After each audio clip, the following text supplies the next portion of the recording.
The wind outside whispered past the windows of Riverbend Animal Haven, a tranquil rescue facility situated in the suburbs. Morning sun streamed through the unwashed panes, painting gentle shadows across the tiled floors. Deep within the back kennels, concealed by lines of yapping, eager dogs, was a German shepherd known as Shadow. He made no sound. His tail did not wag. He merely observed from the dimmest corner of his enclosure, his amber eyes tired and unmoving. Shadow had been brought in 3 weeks prior, discovered limping and bruised near a building site, with faint scars marking his ribs and legs. The volunteers knew little of his past, but they didn't need to. His physical condition told a tale of hardship and pain, and the way he recoiled from any approaching person spoke volumes. He was named Shadow, not just for his dark gray coat, but for his habit of receding from every touch, every gentle word. Regardless of the staff's efforts, offering treats, toys, or spending patient hours by his kennel, Shadow would not grant his trust. The training sessions were overwhelming for him. The piercing whistles, abrupt commands, and timed obstacle courses all registered as punishment. As other dogs bounded over hurdles or sat on command, Shadow would falter, freeze, and cringe. He was not lazy. He was deeply frightened. And with every failed exercise, another scrape would mark his legs, another bruise would appear on his ribs. Each session pushed him further into himself, reinforcing his belief that he would never fit in. He was not aggressive, but afraid. Profoundly afraid. Some believed he was a lost cause, perhaps too broken to be mended. Yet, each morning, a volunteer would place a bowl of food near his door. Each night, someone would murmur a soft good night, and Shadow would remain in the darkness. He was unaware, but a change was on the horizon, one that would arrive not as a trainer or a leash, but as a 12-year-old girl with quiet eyes and her own history of scars. Emily Morgan once danced. At just 7 years old, her parents had enrolled her in ballet, hoping she might find a special part of herself. But ballet did not come to her naturally. It was painful. Her legs, her feet, and her ego all ached. The positions felt unnatural, and the routines were grueling. When her instructor declared she lacked any real talent, the critique settled in her chest like a quiet injury. But Emily possessed a quality that talent couldn't measure: determination. She lingered after class each day, rehearsing alone as her mom waited in the car with a hot beverage and silent support. Gradually, painstakingly, her body started to comprehend. Her motions became more fluid. After 2 years, she wasn't merely good. She was among the best at her school. Her recitals were met with applause. Teachers would smile upon her entering a room. Emily had discovered her rhythm, her identity, and her calling. That was until the accident. It occurred shortly after she turned 10. A fall, a fracture, and then a prolonged quiet that no music could penetrate. The doctors assured her she would heal, but the injury to her leg meant that ballet was out of the question. In an instant, Emily's existence contracted. There was no more studio, no more practice, no more stage. The girl who once moved with a fire in her eyes now navigated the world in a wheelchair, silent and tentative. Her parents attempted everything: tutors, counseling, even new hobbies, but nothing seemed to reach her. It wasn't until her therapist made an unusual suggestion: spending time with animals. Perhaps a connection could start not with achievement, but with simple presence. And so, on a brisk morning, Emily was guided through the entrance of Riverbend Animal Haven. She had no idea what to anticipate. She only knew that she did not want to be there. Emily wheeled past 3 lines of enclosures without raising her head. The dogs yelped, their tails banged against the metal, and their paws scraped at the gates, but she kept moving. Not until she got to the yard's most distant corner, where a lone, small gray German shepherd was lying by himself. Shadow. He wasn't barking like the rest.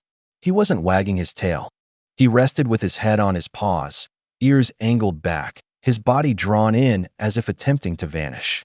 His coat was lackluster, dotted with small scabs, and his eyes, they weren't angry, merely exhausted, cautious, and afraid. Something inside Emily stopped her. She inquired quietly, "What's his name?" A volunteer looked over. "That's Shadow. He isn't very fond of people." Emily remained silent. She just looked, not at his wounds, but at his posture, his emotional distance. It was achingly familiar.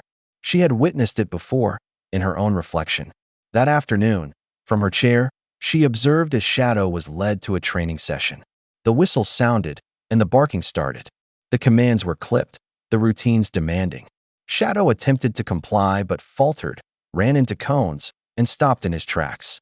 By the session's conclusion, he bore a new scratch on his front leg and an expression of complete defeat. Emily's hands tightened into fists. It had been 5 years since she'd begun ballet.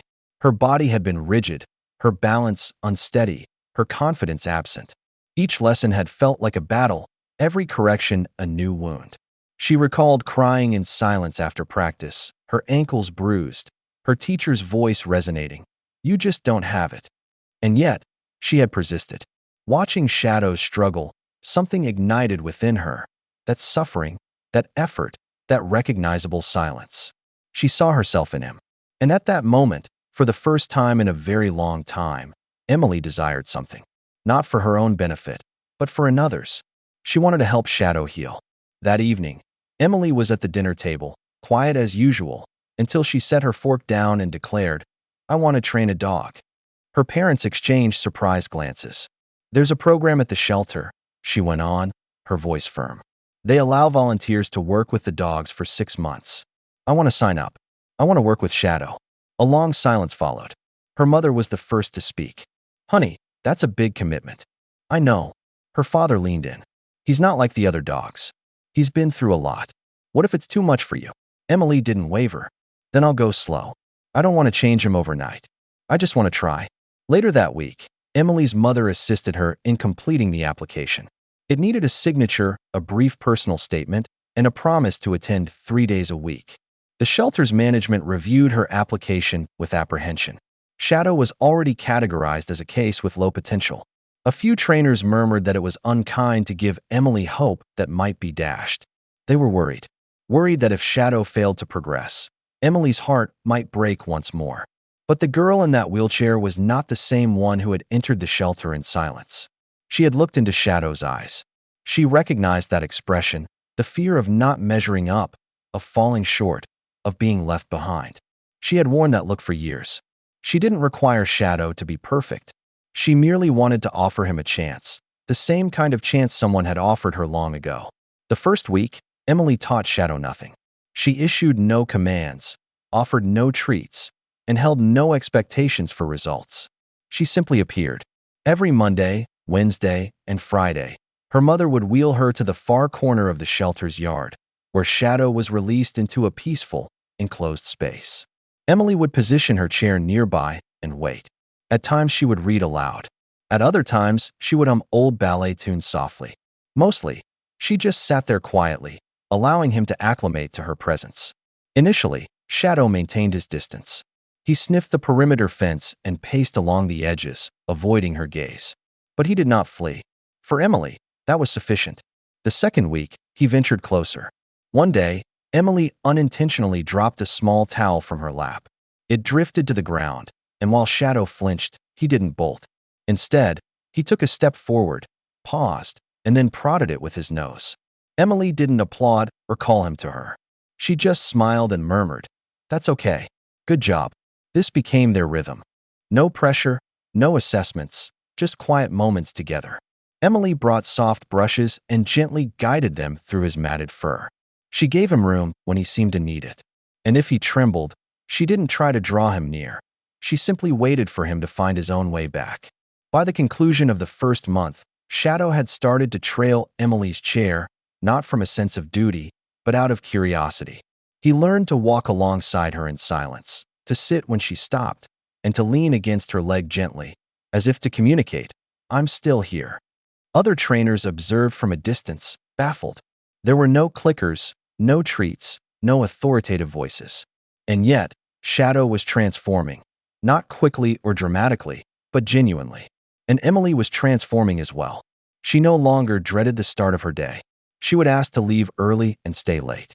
Her laughter, long absent, reappeared in soft peals when she saw Shadow do something small and new, like sniffing a flower, chasing a butterfly, or nuzzling her hand. They were both healing, though neither was fully aware of it yet. By the middle of the third month, others started to take notice. Shadow now moved beside Emily without any hesitation. He no longer cringed at passing dogs or ducked when someone applauded nearby. His ears were more often alert. His gait became more confident. He still disliked loud sounds or abrupt motions, but he was no longer terrified of them.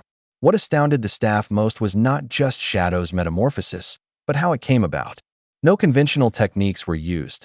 No whistles, no rigid drills. Emily didn't track his progress on charts or note milestones on whiteboards. Her instruments were not commands or rewards. They were patience, presence, and a deep understanding of what it feels like to be afraid.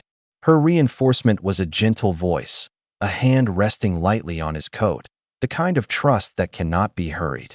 "He's not trained," one trainer commented once, watching Shadow calmly place his head on Emily's lap. "He just believes in her." And that was the truth. Shadow had discovered safety in an unexpected place, next to a girl in a wheelchair who had once felt equally invisible. For Emily, making progress was not about teaching Shadow tricks. It was about helping him recover parts of himself: courage, curiosity, and the simple joy of being near someone who didn't demand perfection. And through that process, Emily was also reclaiming something. Her therapist saw the transformation before she herself did. Emily spoke more. She smiled more. She started to ask questions about animal behavior and read books on training methods. The girl who once dreaded leaving her home now eagerly awaited her next session. Her mother began packing her lunches with small notes saying, "So proud of you." Emily no longer spoke of dancing, not from sorrow, but because something new had started to flourish in its place. As Shadow began to hold his head a little higher, so did she. By the end of the third month, a significant turning point occurred. Shadow, the dog who once cowered at every movement, now stood with more stature. He accompanied Emily not just for comfort, but with a serene confidence that was new. His eyes, formerly clouded by fear, now showed focus, curiosity, and even trust. The other volunteers observed this. Some would pause to watch him weave through cones without faltering, responding to Emily's quiet gestures as if they spoke a language no one else understood. There was no leash, no harsh commands, only a shared rhythm and flow. For the first time, Shadow was not merely surviving. He was thriving. Emily sensed it as well. There was a new quality to the way she moved her chair now, purposeful and steady. She anticipated her sessions not only for Shadow's sake, but for the person she became in his presence, patient, strong, and proud. "I didn't think he'd get this far," a trainer conceded while watching them. "But I didn't think she would either." That remark resonated with Emily. She understood that it wasn't just Shadow who had changed. She had too. Now, every morning she awoke with a purpose. She stretched a bit more, smiled a bit earlier. And on most days, she no longer felt like the girl who used to dance. She simply felt like Emily, the girl who helped a forgotten dog find faith in himself, and in doing so, began to believe in herself again. The shelter's annual training showcase was drawing near, a public affair where volunteers showed what the dogs had accomplished. Families, the local media, and trainers from other cities would be in attendance. Emily had been aware of the event, but had never imagined being a participant. Shadow was not a showy dog. He didn't do tricks or react to verbal commands. But when the staff gently extended an invitation for her to join the exhibition, a voice inside her whispered, "You're ready." "He's ready." She accepted. On the day of the showcase, the yard was transformed. Pavilions lined the perimeter, banners fluttered in the wind, and music drifted from speakers. Emily sat by the gate, her hands resting on her lap, trembling slightly. Shadow lay beside her, perfectly calm, his head on her leg. They were slated to go last. A quiet conclusion, as one trainer put it. Emily observed other dogs jumping through hoops, winding through poles, and performing rolls, fetches, and barks on cue. Each received a round of applause. They were self-assured, well-schooled, and precise. Shadow, in contrast, seemed plain, gentle, and quiet. But when their moment arrived, Emily drew a breath and gave a nod to the handler at the gate. Shadow stood and walked at her side. No leash, no prompting.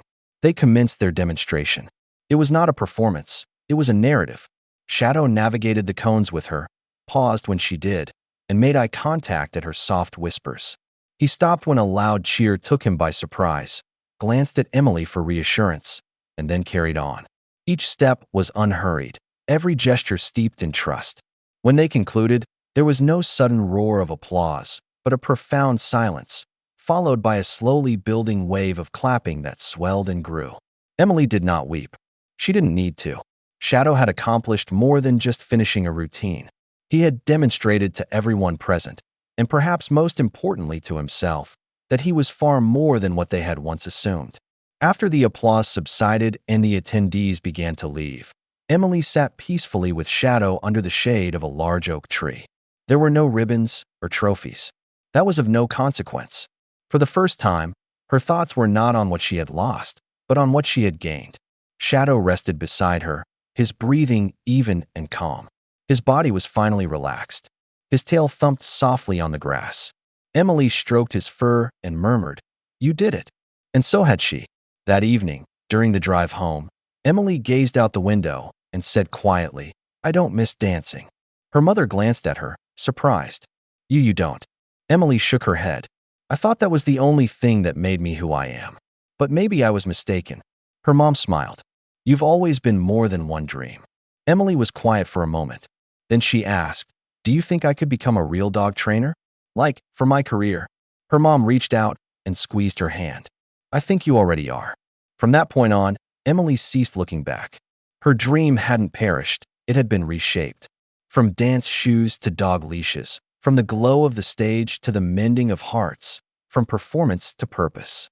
And every time she walked with Shadow or helped another fearful dog take its first courageous step, she knew she was in exactly the right place. Years went by. Emily matured. So did Shadow, now moving more slowly, with a touch of gray on his muzzle, but possessing the same unwavering loyalty in his gaze. She became a certified professional dog trainer, collaborating with rescues throughout the state and assisting animals that others had deemed hopeless. People knew her as the girl with the calm voice, the one who would sit for hours next to a dog that refused to look up. Until, one day, it did. Shadow was with her through it all, her first client, her first triumph, her silent reminder of how far they had both journeyed. One afternoon, Emily addressed a group of young children in wheelchairs.